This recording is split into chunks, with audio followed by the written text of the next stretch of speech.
മനുഷ്യനെപ്പോഴും അനുകരിക്കാൻ വെമ്പൽ കൊള്ളുന്ന മനസ്സുള്ള ആളുകളാണ് മനുഷ്യ സമൂഹം എന്നത്. നമ്മൾ ചെയ്യുന്ന പല പ്രവർത്തനങ്ങളും പല ചെയ്തികളും അത് മറ്റുള്ളവരെ അനുകരിച്ചുകൊണ്ടാണ് നമ്മൾ ചെയ്യാറുള്ളത്. ഇനി എത്ര തന്നെ അനുകരിക്കരുത് എന്ന് പറഞ്ഞു കഴിഞ്ഞാലും മനുഷ്യന്റെ പ്രകൃതത്താലുള്ള ഒരു സ്വഭാവം എന്നോണം അനുകരിച്ചു പോകുന്ന ഒരവസ്ഥ ഉണ്ടാകാറുണ്ട് എന്നതാണ് യാഥാർത്ഥ്യം. എന്നാൽ ആരെയാണ് അനുകരിക്കേണ്ടത്, ആരെ അനുകരിക്കാൻ പാടില്ല എന്നത് വിശുദ്ധ ഖുർആൻ വളരെ വ്യക്തമായി നമ്മോട് അഭിസംബോധനം ചെയ്ത് നമുക്ക് പഠിപ്പിച്ചു തരുന്നുണ്ട്. അനുകരണം ചെയ്യാൻ, അനുകരിക്കാൻ, പിൻപറ്റാൻ ഏറ്റവും അർഹമായത് റസൂലുള്ളാഹി സ്വല്ലല്ലാഹു അലൈഹി വസല്ലമയും റസൂലിന്റെ ഉത്തമരായ അനുചരന്മാരുമാണ് എന്നാണ് നമുക്ക് പഠിപ്പിച്ചു തരുന്നത്. കാരണം ബാക്കിയുള്ള ഏതാളുകൾ എത്ര തന്നെ ഉന്നതിയിലേക്ക് എത്തിയ ആളുകളായാലും അവരിലെല്ലാം ഒരുപാട് അപൂർണതകളും ഒരുപാട് പിഴവുകളും ഒരുപാട് കുറ്റങ്ങളും എല്ലാം നമുക്ക് കാണുവാൻ സാധിക്കും. അതോടൊപ്പം തന്നെ പറയുന്നതൊന്ന് ചെയ്യുന്നത് മറ്റൊന്ന് എന്നുള്ള രൂപത്തിലും നമുക്ക് ചില ആളുകളുടെ ജീവിതത്തിലും കാണുവാൻ സാധിക്കും. എന്നാൽ സ്വഹാബാക്കളെ സംബന്ധിച്ചിടത്തോളം ഇബ്നു മസ്ഊദ് റളിയല്ലാഹു അൻഹു പറയുന്നത് അഖല്ലുഹാ തകല്ലുഫൻ, അവർ നാട്യങ്ങളില്ലാത്ത അഭിനയങ്ങളില്ലാത്ത ആളുകളാണ് സ്വഹാബാക്കൾ. അതുകൊണ്ട് പിൻപറ്റപ്പെടാൻ ഏറ്റവും അർഹമായത് റസൂലുള്ളാഹി സ്വല്ലല്ലാഹു അലൈഹി വസല്ലമയും ആ സ്വഹാബാക്കളുമാണ് എന്ന് നമുക്ക് പഠിപ്പിച്ചു തരുന്നുണ്ട്. കാരണം സ്വഹാബാക്കൾ ഒരിക്കലും ആളുകളെ കാണിക്കുവാൻ വേണ്ടിയോ അതല്ലെങ്കിൽ അഭിനയിച്ചുകൊണ്ടോ യാതൊരു പ്രവർത്തനവും ചെയ്യില്ല എന്നത് വസ്തുതയാണ്. അവർ പറയുന്നത് അവരുടെ ജീവിതം കൊണ്ട് തെളിയിച്ചു കാണിക്കുകയും ജീവിതം കൊണ്ട് ജീവിച്ചു കാണിക്കുകയും ചെയ്ത ഉത്തമ സമൂഹമാണ് സഹാബത്തിന്റെ സമൂഹം. അവിടെ ഉമർ ഇബ്നുൽ ഖത്താബ് റളിയല്ലാഹു അൻഹു എന്ന സഹാബിയിൽ നിന്ന് ഒരുപാട് പാഠങ്ങൾ നമുക്ക് ഉൾക്കൊള്ളാനുണ്ട്. 2.5 വർഷത്തോളം വളരെ ഉത്തമമായ ഭരണം നടത്തി മരിക്കാൻ കിടക്കുന്നതിന് ഏതാനും 9 നിമിഷങ്ങൾ ബാക്കിയിരിക്കെ ഒരു യുവാവായ വ്യക്തി വന്നുകൊണ്ട് ഉമർ ഇബ്നുൽ ഖത്താബ് റളിയല്ലാഹു അൻഹുവിനോട് പറയുന്നുണ്ട്, അദൽതയ അമീറുൽ മുഅ്മിനീൻ, ഓ അമീറുൽ മുഅ്മിനീൻ, നിങ്ങൾ ഏറ്റവും നല്ല രൂപത്തിൽ ഭരണം നടത്തി.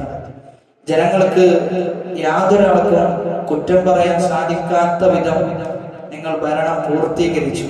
നിങ്ങൾ അല്ലാഹുവിലേക്കുള്ള യാത്രയിലാണ്. ഒരിക്കലും അല്ലാഹു നിങ്ങളെ പാഴാക്കുകയില്ല. നിങ്ങൾക്ക് ഇനി വരാനിരിക്കുന്നത് സ്വർഗത്തിന്റെ ലോകമാണ് എന്നിങ്ങനെ ആ യുവാവ് അമീറുൽ മുഅ്മിനീനെ പുകഴ്ത്തിക്കൊണ്ട് പറയുകയാണ്. ആ സമയത്ത് ഉമർ ഇബ്നുൽ ഖത്താബ് റളിയല്ലാഹു അൻഹു മറുപടി പറയുന്നത്, സത്യത്തിൽ നമ്മൾ ഏറെ ചിന്തിപ്പിക്കേണ്ട, നമ്മൾ ഓരോരുത്തരും നമ്മെക്കുറിച്ച് നമുക്ക് അങ്ങനെ ഒരു മറുപടി ആകുമോ നമ്മൾ പറയുന്നത് എന്ന് ആലോചിച്ചു പോകുന്ന രൂപത്തിലാണ് മറുപടി പറഞ്ഞത്. പറഞ്ഞത്, ഞാൻ ചെയ്തത് അത് എനിക്ക് അനുകൂലവുമാകണ്ട പ്രതികൂലവുമാകണ്ട ആ രൂപത്തിലായാൽ മതി എന്നാണ് ഉമർ ഇബ്നുൽ ഖത്താബ് റളിയല്ലാഹു അൻഹു എന്ന ഉന്നതനായ അമീറുൽ മുഅ്മിനീൻ കൊടുത്ത മറുപടി. സാധാരണ കച്ചവടത്തിലൊക്കെ നമ്മൾ പറയാറുണ്ട്, നഷ്ടവും വേണ്ട ലാഭവും വേണ്ട, ഈ രൂപത്തിലൊന്ന് പോയി കിട്ടിയാൽ മതി എന്നൊക്കെ ചിലപ്പോൾ പറയാറുള്ളത് പോലെയാണ് ഉമർ റളിയല്ലാഹു അൻഹു പറഞ്ഞു വെച്ചത് എന്ന്.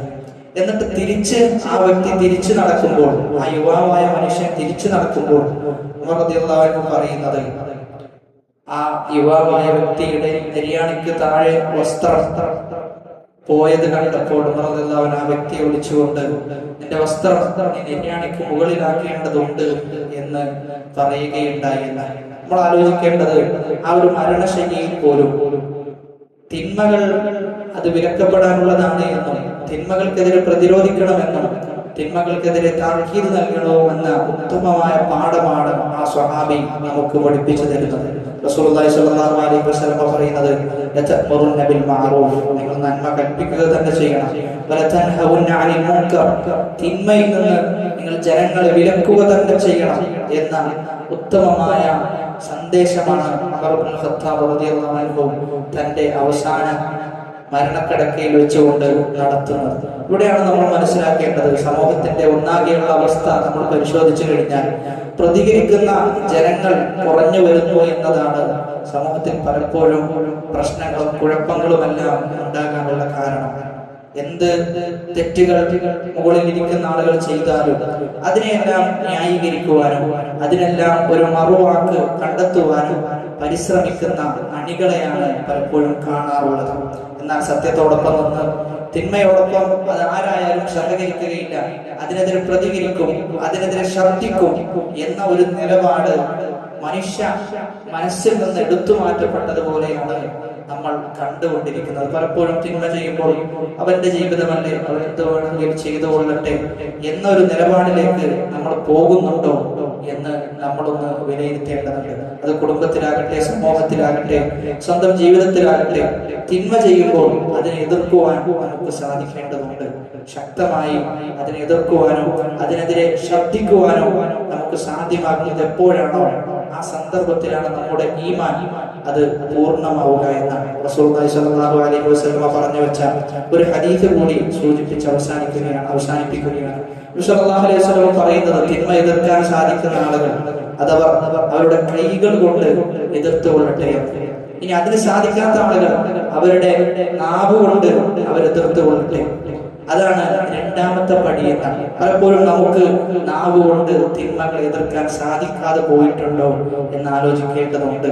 കുടുംബത്തിൽ പോലും ചില തിന്മകൾ കാണുമ്പോൾ നമ്മൾ കണ്ണടച്ച് മുന്നോട്ട് പോവുകയാണ് എങ്കിൽ എവിടെയോ ഈമാനിന്റെ ഒരു കുറവ് നമ്മെ ബാധിച്ചിട്ടുണ്ട് എന്ന് നമ്മൾ നമ്മെ തന്നെ ഒന്ന് വിലയിരുത്തേണ്ടതുണ്ട്.